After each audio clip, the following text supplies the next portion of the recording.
आज हम एक नए चैप्टर के बारे में पढ़ने जा रहे हैं and the name of that chapter is Nazism and the rise of Hitler. ये क्लास नाइन्थ का हिस्ट्री का एक चैप्टर है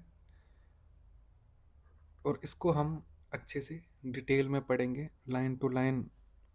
इस चैप्टर की मैं आपको ट्रांसलेशन बताऊंगा, जो भी फैक्ट्स होंगे बताऊंगा। बड़ा ही मज़ेदार चैप्टर है और आपको मज़ा भी आएगा इस चैप्टर को। अब देखो, इस चैप्टर का जो नाम है वो है Nazism and the rise of Hitler.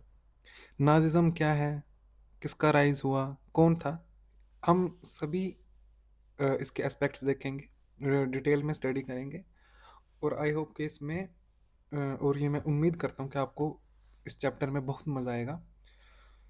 तो चलिए शुरू करते हैं। इस चैप्टर की जो शुरुआत होती है वो एक छोटी सी कहानी के साथ होती है। और चलिए, साल है 1945। A little 11-year-old German boy called Helmut was lying in bed when he overheard his parents discussing something in serious terms. एक 11 साल का एक लड़का है। उस लड़के का जो नाम है वो है हेलमत। अब हेलमत एक जर्मन है और वो क्या देखता है, अपने बेड पे लेटा हुआ है और वो अपने पेरेंट्स की बातें सुनता है। और बातें जो है वो काफ़ी सीरियस टोन में की जा रही हैं। सीरियस टोन माने कि कुछ बहुत ही गहरी बात हो रही है उन पेरेंट्स के बीच में। अब क्या बात हो रही है, देखते हैं। अब उसके जो फादर हैं वो कौन है, एक प्रोमिनेंट फिजिशियन है, एक डॉक्टर मान लो। वो काफ़ी जाने माने डॉक्टर हैं। deliberated with his wife whether the time had come to kill the entire family or if he should commit suicide alone. अब जो डिस्कशन जो हो रहा है इन बातों को लेकर, जो हेलमत ने सुनी जो बातें, वो कह रहे हैं कि अब समय आ चुका है कि या तो मैं क्या करूं, पूरी फैमिली को ख़त्म कर दूं, या फिर मैं अकेले क्या कर लूं, सुसाइड कर लूं। इस तरह की बातें वो पति पत्नी कर रहे हैं और जो अपने बेड पे मज़े से आराम से लेटा हुआ है उनका बेटा हेलमत, 11 साल का, वो इन चीज़ों को सुन रहा है।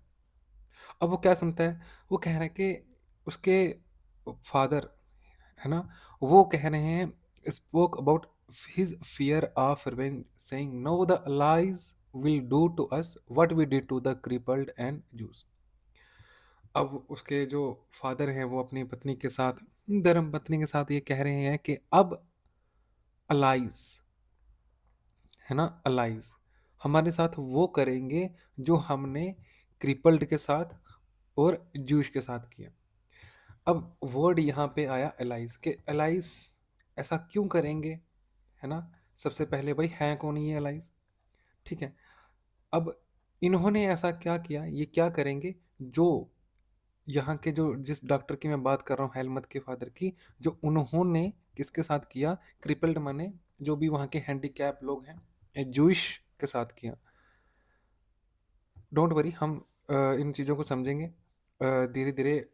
इस चैप्टर के पार्ट्स खुलते जाएंगे और आपको क्लियर बातें होती जाएंगी।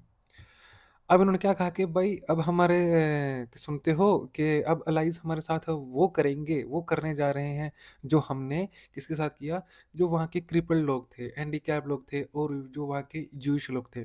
जूश माने हिंदी में यहूदी, ठीक है।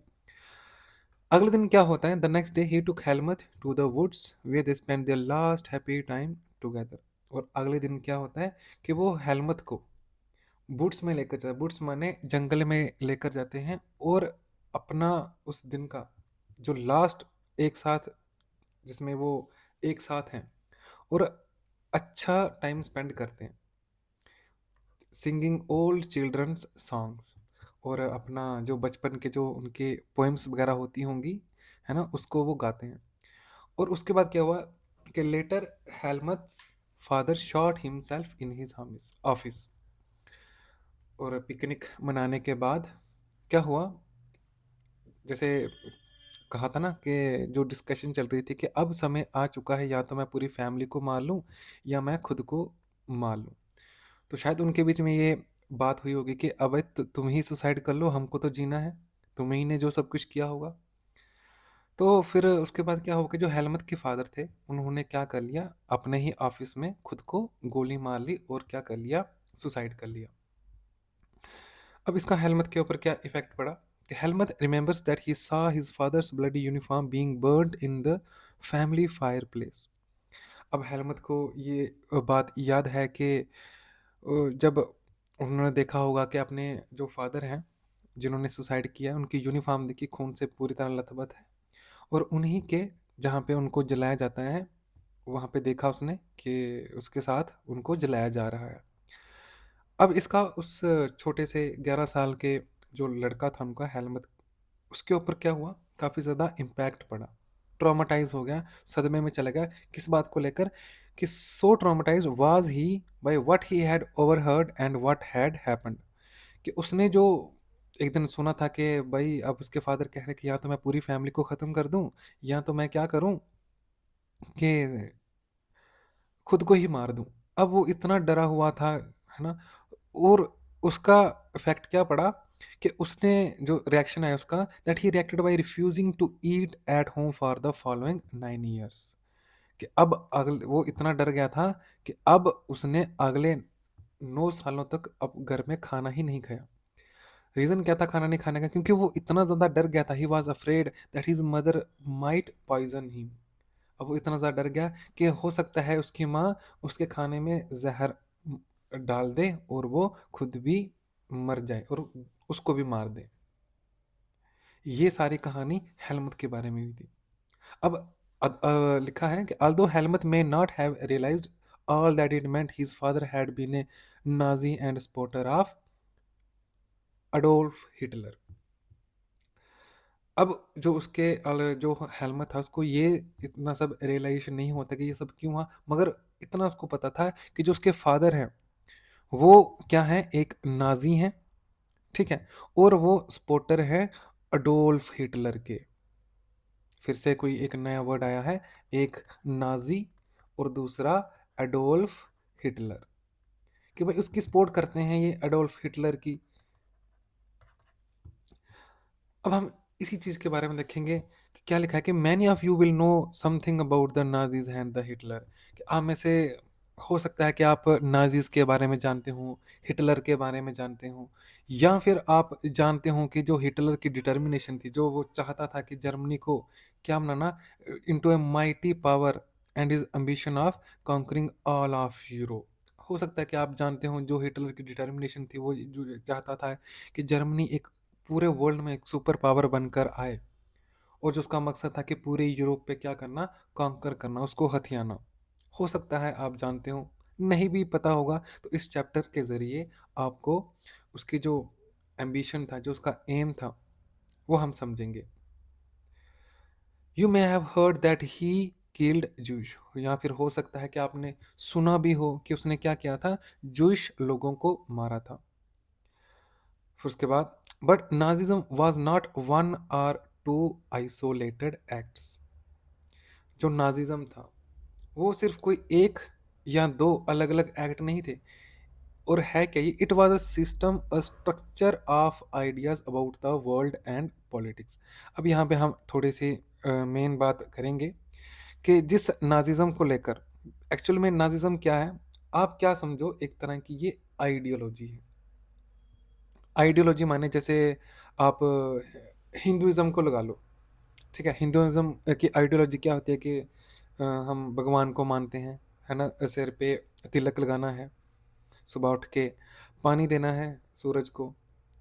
तो कुछ इस तरह का एक आइडियाज डेवलप किए जाते हैं किसी भी धर्म के, और सेम वही आइडियाज थे नाजिज्म के। अब इनको क्या लगता था नाजिज्म को, जो इसको आइडियोलॉजी को मानने वाले, कि ये जो जूश लोग हैं ना, ये इम्प्योर हैं, एक तरह के हमारे इस धरती पे एक बोझ हैं, अगर ये रहेंगे तो ये हमारे लिए बहुत खतरनाक है, और इनका ना होना ही बेटर है। तो कुछ इस तरह की इनकी आइडियोलॉजी थी। मगर जैसे मैंने कहा कि सिर्फ एक आइडियोलॉजी नहीं, अलग अलग एक्ट्स थे इस आइडियोलॉजी के, एक स्ट्रक्चर था कि ये दुनिया के बारे में क्या सोचते हैं, क्या समझते हैं। और इसी चैप्टर में हम समझेंगे कि ये नाजिज्म है क्या। तो आगे क्या लिखा है जरा उसको देखते हैं कि let us try and understand what Nazism वाल ऑल अबाउट। तो अब हम देखेंगे, समझने की कोशिश करते हैं कि ये जो नाजिज्म था ये था क्या। क्यों, let us see why Helmut's father killed himself and what the basis of his fear was. हम ये देखेंगे और ये समझेंगे कि जो हेलमत थे, कि क्यों हेलमत के जो फादर थे उन्होंने खुद को सुसाइड किया, खुद को मारा, और क्या रीज़न था उनके डर का कि अब हमारे साथ अलाइज भी वही करेंगे जो हमने जूश के साथ किया, कि ऐसा क्या कर लिया उन्होंने जूश के साथ कि अब जो वो उनको मारने जा रहे हैं। तो क्या हुआ, 1945 Germany surrender to the Allies. अब थोड़ा सा इसको फिर से समझते हैं, यहाँ पे देखते हैं कि अब देखो, जर्मनी में हमको पता है कि वर्ल्ड वार सेकंड में एक तरफ जर्मनी और एक तरफ थे अलाइज।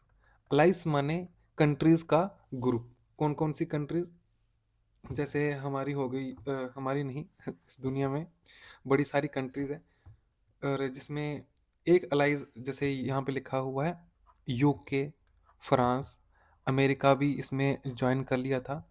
ठीक है, ये सारी कंट्रीज क्या कहलाती हैं, अलाइज कहलाती हैं। और वर्ल्ड वार जो सेकंड था, ये बेसिकली एक्सिस पावर के बीच में और एलाइज पावर के बीच में लड़ा जा रहा था। एक्सिस में जर्मनी आ गया हमारा, जापान आ गया, ठीक है, इटली, और एलाइज में हमारा जो थे यूएसए, यूके, फ्रांस, ये मेन मेन कंट्रीज थी जिन्होंने क्या किया था, इस वर्ल्ड वार में पार्टिसिपेट किया था। और इसी ग्रुप्स को हम क्या कहते हैं, अलाइज कहते हैं। ठीक है, अब हमको ये पता है कि वर्ल्ड वार सेकंड में जो जर्मनी था उसकी हार हो गई थी, और हार होने के बाद उसने क्या किया था, सरेंडर कर दिया था किसको, अलाइज को। और इसी डर से, anticipating what was coming, Hitler and his propaganda minister,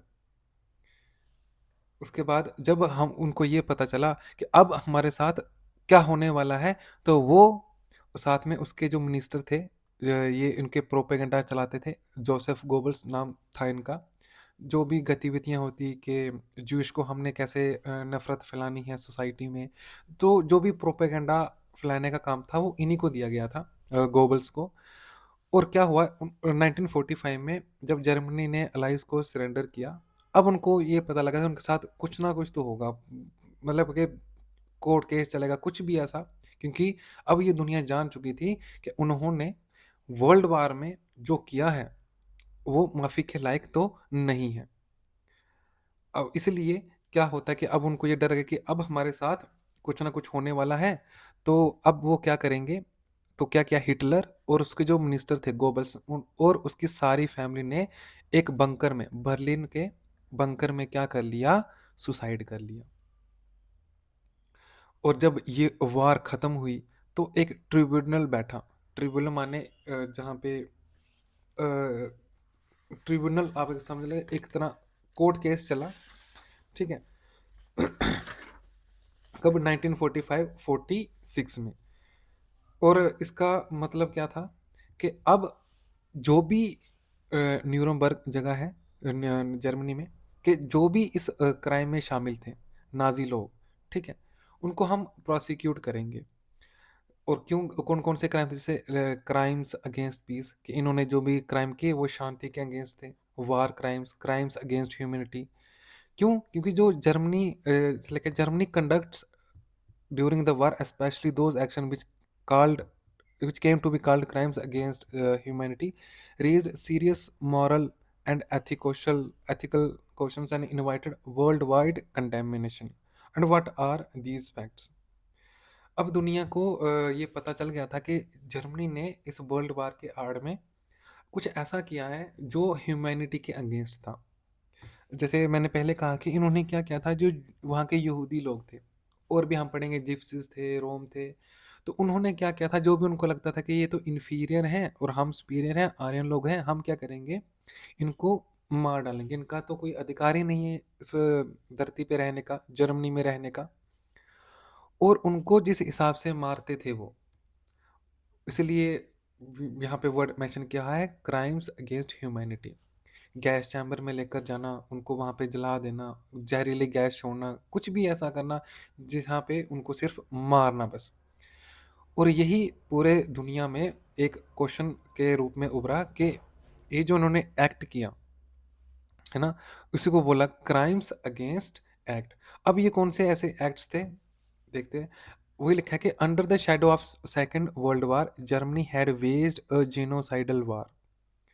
कि जब सेकेंड वर्ल्ड वार चल रहा था, सेकेंड वर्ल्ड वार माने 1939 से लेकर 1945 के बीच में, तो जर्मनी एक तो लड़ाई कर रहा था दूसरे देशों के साथ बीच में, और उस टाइम पे उन्होंने एक और वार शुरू कर दी थी अपने ही देश के अंदर, और जिसका नाम है जेनोसाइडल वार। जेनोसाइडल वार माने यहाँ पे इसकी मीनिंग भी लिखा हुआ है कि killing on large scale leading to destruction of large section of people.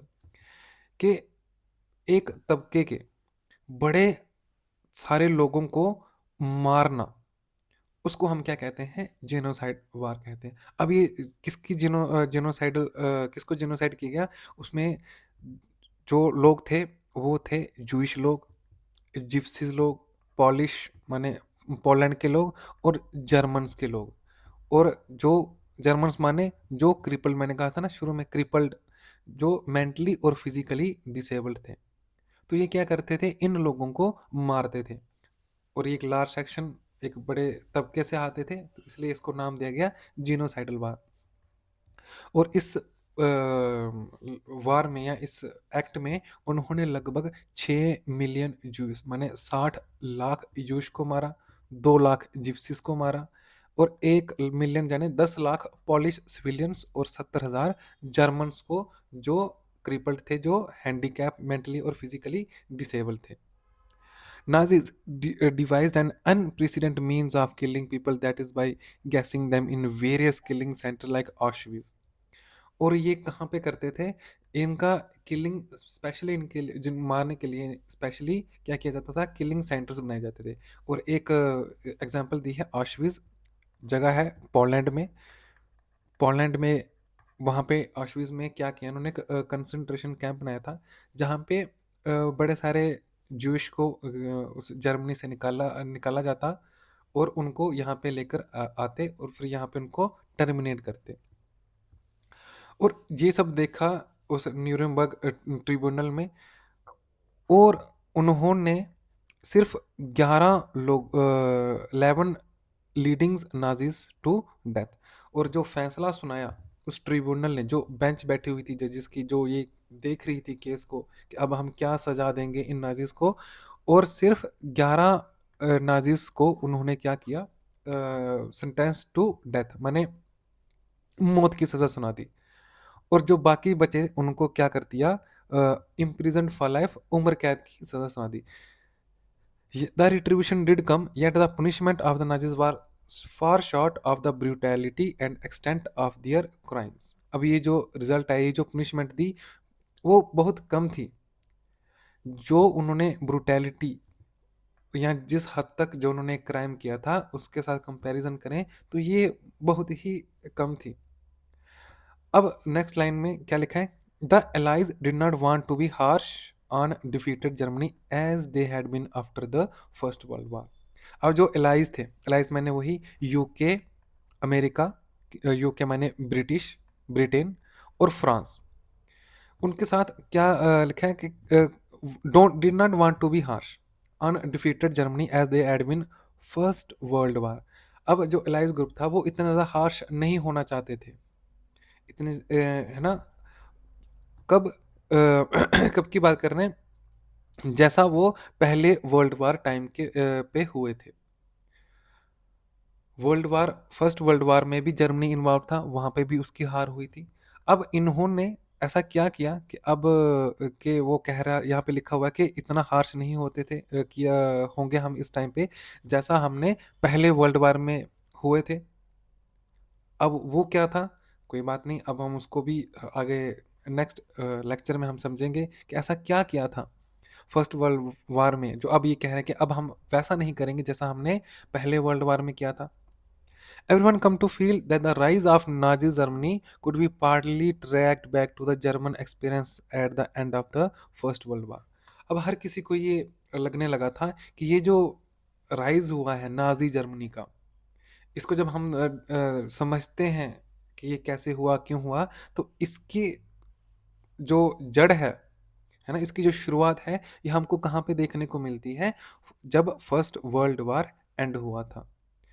अब वो क्या हुआ था, कैसे हुआ था, कौन कौन शामिल था फर्स्ट वर्ल्ड वार में, तो वो हम देखेंगे इसके नेक्स्ट लेक्चर में। आई होप कि यहाँ तक आपको थोड़ा बहुत आइडिया चल गया होगा। फिर से एक बार मैं इसको रिपीट करवा दूं कि एक्चुअल में ये हमने क्या देखा।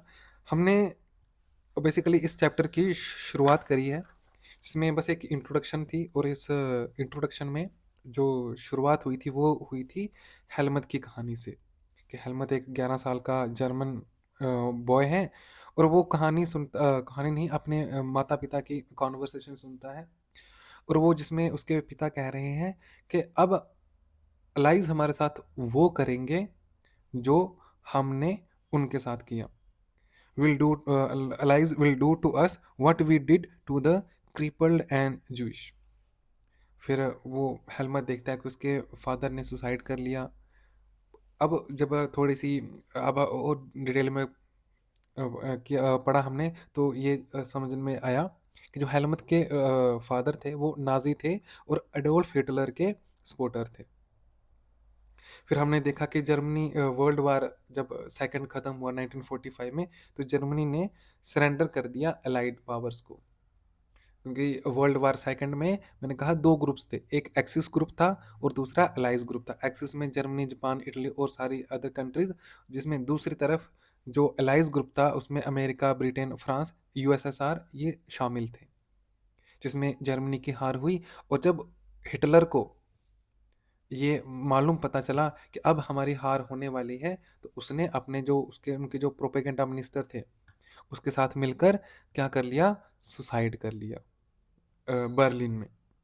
फिर हमने देखा कि जब जर्मनी सेकेंड वर्ल्ड वार चल रहा था, तो जर्मनी एक जेनोसाइडल वार चला रहा था अपने ही देश में। जेनोसाइडल वार माने कि एक सेक्शन के लोगों को मार देना, काफ़ी नंबर्स में, है ना, एक दो नहीं, हजारों की संख्या में, लाखों की संख्या में उस सेक्शन को मार देना, टर्मिनेट कर देना, दैट इज जेनोसाइडल वार। और यही शुरू की थी जर्मनी के जो उस टाइम पे जो लीडर थे, एडोल्फ हिटलर ने, जिसमें उन्होंने लगभग 60 लाख जूश को मारा, 2 lakh gypsies, 1 million 10 lakh Poland के सिटीजन्स को।